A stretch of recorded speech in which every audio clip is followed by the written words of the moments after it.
राधे राधे दोस्तों, आज हम आपको सुनाएंगे कर्म बड़ा या भाग्य। अगर आप हमारे चैनल पर नए हैं तो प्लीज हमारे चैनल को सब्सक्राइब करें, वीडियो को लाइक करें और शेयर करें। चंद्र नगर के राजा सोमदेव को शास्त्रार्थ करने में बहुत ही मजा आता था, या समझिए यह राजा का शौक था। राजा के दरबार में बहुत से विद्वान थे। जब कभी भी समय मिलता तो वे हर विषय पर चर्चा किया करते थे। एक बार ऐसे ही उन्होंने चर्चा छेड़ दी कि कर्म बड़ा है या भाग्य। सबने अपने अपने विचार प्रकट किए, पर राजा उनसे संतुष्ट नहीं हुए। उन्होंने अपने मंत्री चंद्रधर से उसका जवाब पूछा। मंत्री चंद्रधर उनकी हर समस्या का समाधान किया करते थे। उन्होंने कहा, महाराज, कर्म तो है ही बड़ा, बिना कर्म के कोई भी चीज प्राप्त नहीं हो सकती, लेकिन भाग्य कर्म से बड़ा है। राजा ने कहा, नहीं मंत्री जी, भाग्य बड़ा नहीं है, बल्कि कर्म बड़ा है। जब तक कोई काम करोगे नहीं तब तक फल तुम्हें मिलेगा कैसे? कर्म बड़ा है या भाग्य बड़ा नहीं है? मंत्री जी राजा की बात सुनकर चुप हो गए। एक दिन राजा और मंत्री दोनों ही प्रातःकाल भ्रमण के लिए निकले। सुबह का बड़ा ही सुहावना समय था।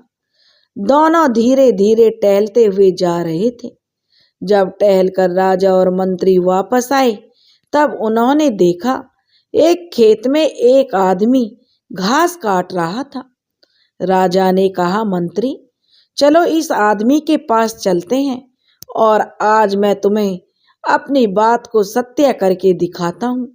यह जो आदमी घास काट रहा है, मैं इसका भाग्य बदल दूंगा। दोनों उस आदमी के पास पहुंचे। राजा ने उससे पूछा, भाई, धूप हो गई है और तुम घास काट रहे हो? तो उस व्यक्ति ने कहा, महाराज, घास नहीं काटूंगा तो मैं क्या करूं? मैं गरीब आदमी हूं। घास काटकर उसे मैं बाजार में बेचता हूं, तब उससे जो पैसे मिलते हैं उससे अपनी गुजर बसर करता हूं। राजा ने पूछा, तुम्हारा नाम क्या है? तब उस व्यक्ति ने जवाब दिया, महाराज, मेरा नाम खुद्दू है। राजा ने कहा, खुद्दू, आज से तुम घास काटने की तुम्हें कोई जरूरत नहीं है, यह काम नहीं करोगे। और राजा ने अपने पास से 1000 स्वर्ण मुद्राओं की थैली निकाली और उस खुद्दू को देते हुए कहा, लो खुद्दू, आज तुम अमीर हो गए हो और तुम्हें कोई परेशानी अब नहीं होगी। अब खुद्दू ने उस थैली को ले लिया और बहुत ही प्रसन्नता से वहां से चला गया। राजा और मंत्री भी वापस अपने महल को वापस लौट आए। खुद्दू को जब 1000 स्वर्ण मुद्राएं मिली तो वह खुशी से फूला नहीं समाया और अपने घर के लिए जब वह बाजार से होकर निकला तो उसने सोचा कि कितने ही दिन लग गए, मैंने मांस नहीं खाया, आज थोड़ा खरीद कर ले चलता हूँ। उसने आधा किलो मांस खरीद लिया। सोने की मोहरों को उसने अपने अंगोछे में बांध लिया था। आधा हिस्सा बच रहा था। उस बचे हुए हिस्से को उसने मांस को बांध लिया और कंधे पर डालकर चलने लगा। मांस की गंध को पाकर एक चील आई और उस मांस के अंगोछे को उड़ा कर ले गई। खुद्दू हक्का बक्का खड़ा होकर उसे देखता रह गया। वह चील के पीछे थोड़ी दूर तक दौड़ा, लेकिन चील ऊंचे आसमान में उड़कर कहीं गुम हो गई थी। वह वहीं सिर पकड़कर रोने लगा, पर अब क्या हो सकता था? वह वापस अपने घर लौट आया। इस बात को कई दिन बीत गए थे। एक दिन राजा और मंत्री फिर टहलते हुए सुबह शहर के लिए गए, लेकिन जब वो वापस आए तो उन्होंने देखा खुद्दू तो फिर उसी खेत में अभी भी घास काट रहा था। राजा को यह देखकर बड़ा आश्चर्य हुआ। वे उसके पास पहुंचे और कहा, क्यों वे खुद्दू, तुम तो अभी भी घास काट रहे हो? तो खुद्दू ने कहा, महाराज, वह मेरी किस्मत में नहीं था। ऐसा कहकर उसने चील वाला किस्सा महाराज को कह सुनाया। राजा ने कहा, ठीक है, मैं फिर तुम्हारा भाग्य बदलता हूँ। ऐसा कहकर उन राजा ने 1000 सोने की मोहरें फिर से खुद्दू को दी और कहा, खुद्दू, इस बार इन मोहरों को लेकर सीधे घर जाना, कहीं भी रास्ते में मत रुकना। खुद्दू राजा की दया को देखकर गदगद हो गया। वह राजा को प्रणाम करके सीधे अपने घर की तरफ चल दिया। राजा और मंत्री भी वापस अपने महल में आ गए। राजा ने कहा, मंत्री, अब तुम देखना, इसका भाग्य मैंने बदल दिया है, अब यह घास नहीं काटेगा। खुद्दू अपने घर पहुंचा तो उसने देखा उसकी पत्नी घर पर नहीं है। उसने एक मटकी में, जिसमें बहुत दिनों का पुराना चौकर पड़ा हुआ था, उसी में मोहरों की थैली रख दी और अपनी पत्नी को ढूंढने के लिए मोहल्ले में चला गया। इधर जब खुद्दू अपने घर से निकला तब तक उसकी पत्नी तुरंत ही घर आ गई थी और वह घर आकर बैठ ही पाई थी कि तभी दरवाजे पर एक भिखारी आ गया और दरवाजे पर कहने लगा, कुछ दे दो माई, और वह पुकार लगाने लगा बार बार। खुद्दू की पत्नी झुंझला गई। उसने कहा, मेरे यहाँ क्या रखा दिखाई देता है भिखारियों को जो यहाँ भीख मांगने आते हो। ऐसा कहते हुए उसने सोचा, यह पुराने आटे के चौकर की मटकी बहुत दिनों से यहाँ पड़ी हुई है और बेकार में एक जगह को घेरे हुए है, इसे मैं इस भिखारी को ही दे देती हूँ। ऐसा कहकर उसने मटकी लेकर उस भिखारी को दे दी। भिखारी मटकी को लेकर चला गया और उसने गांव में एक दुकान पर उसे बेच दिया। बदले में उसे थोड़ी सी मूंगफलियां मिल गईं। वह भिखारी उस गांव से चला गया।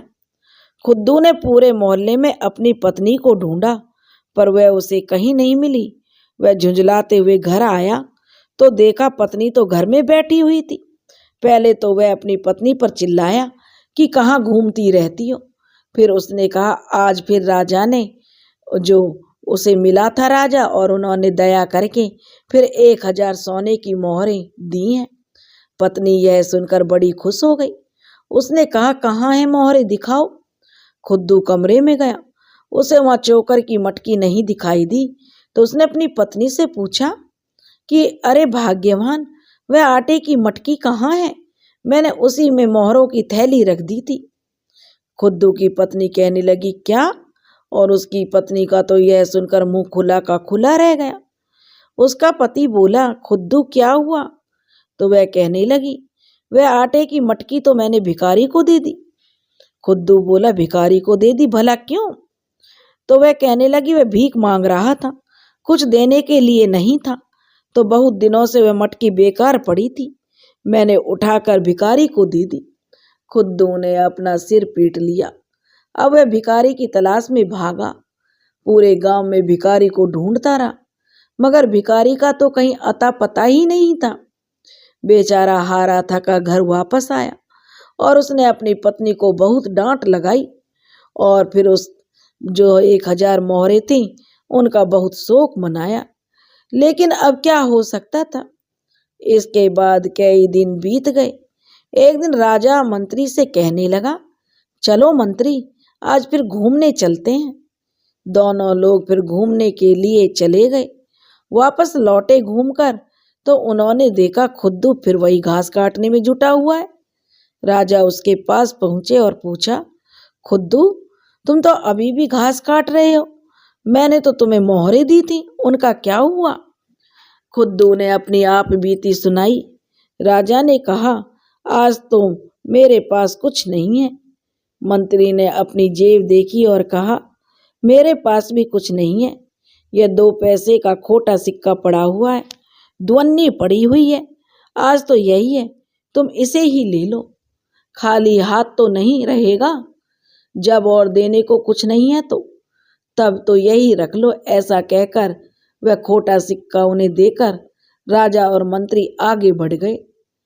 खुद्दू ने घास काट ली और उसे बेचकर जब अपने घर पहुंचा तो वह दुकान पर जा पहुंचा तो उसने सोचा, ना हो कुछ तो लेता ही चलूं।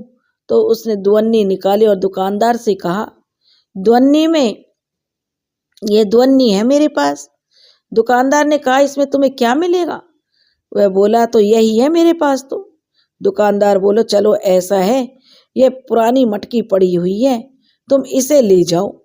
इसे एक भिखारी दे गया था। खुद्दू ने वह मटकी ले ली और अपने घर आ गया। मटकी को साफ करने के लिए जैसे ही उसे पलटा तो उसे हिलाया, जैसे उल्टा पलटा तो उसमें आटे के साथ साथ उसकी मोहरों की थैली भी निकल पड़ी। खुद्दू यह देखकर खुशी से नाचने लगा। उसकी खोई हुई रकम उसे वापस मिल गई। उस रात को बहुत जोरों की आंधी और बारिश हुई। उसके आंगन में एक नीम का पेड़ था। उस पेड़ पर चील ने अपना घोंसला बना रखा था। सवेरा हुआ तो खुद्दू ने देखा कि उसका अंगोछा जमीन पर पड़ा हुआ था, जो आधा फट चुका था। चील ने उसमें से मांस को नोच नोच कर खा लिया और बाकी अंगोछा पड़ा रह गया था। रात को आंधी पानी आने से यह उसके आंगन में गिर पड़ा था। खुद्दू को भी फिर से अपनी खोई हुई रकम मिल गई। अब खुद्दू का भाग्य बदल चुका था। खुद्दू ने जो अपना बहुत शानदार मकान बनवा लिया और वह व्यापार भी करने लगा था। उसका नाम खुद्दू से बदलकर खुदा बख्श हो गया था। बहुत दिनों के बाद राजा अपने मंत्री के साथ घूमने निकले तो उन्होंने देखा वहां पर खुद्दू नहीं था, जहां पर वह उन्हें घास काटता हुआ मिलता था। तब राजा और मंत्री खुद्दू को ढूंढते ढूंढते उसके गांव में जा पहुंचे और उसका पता पूछा तो लोगों ने बताया, खुद्दू तो पहले थे, अब तो वह सेठ खुदा बख्श हैं। दोनों लोग जब उससे मिलने पहुंचे तो खुदा बख्श दौड़कर राजा के पैरों में गिर पड़ा और कहा, आइए महाराज बैठिए। आपके कारण ही तो महाराज मैं इतना धनी हुआ हूँ। मैं आपका बहुत ही जो आभार व्यक्त करता हूँ। उसने जो महाराज और मंत्री की बहुत ही आबो भगत की और अपने अमीर होने की कहानी सुनाई कि कैसे उसने उस दुअन्नी से मटका खरीदा। उसने कहा कि मंत्री जी, आपकी दुअन्नी के कारण ही मेरी सब खोई हुई रकम मिली थी। अगर वह दुअन्नी नहीं होती तो शायद मुझे रकम नहीं मिलती, इसलिए यह सब आपकी दुअन्नी का ही प्रताप है। मंत्री ने कहा, नहीं खुद्दू, यह सब भाग्य के कारण है। वहां से लौटकर राजा और मंत्री ने कहा, राजा ने कहा मंत्री से, मंत्री जी तुम सच कहते हो, कर्म तो जरूरी है ही, लेकिन भाग्य उससे बड़ा है। कर्म कितना भी कर लो, मगर जब तक भाग्य में नहीं है तब तक उसका फल नहीं मिलता है। और इस तरह कर्म से भाग्य बड़ा हो गया। दोस्तों, अगर आपको हमारी कहानी पसंद आई हो तो प्लीज़ हमारे चैनल को सब्सक्राइब करें, वीडियो को लाइक करें और शेयर करें। राधे राधे।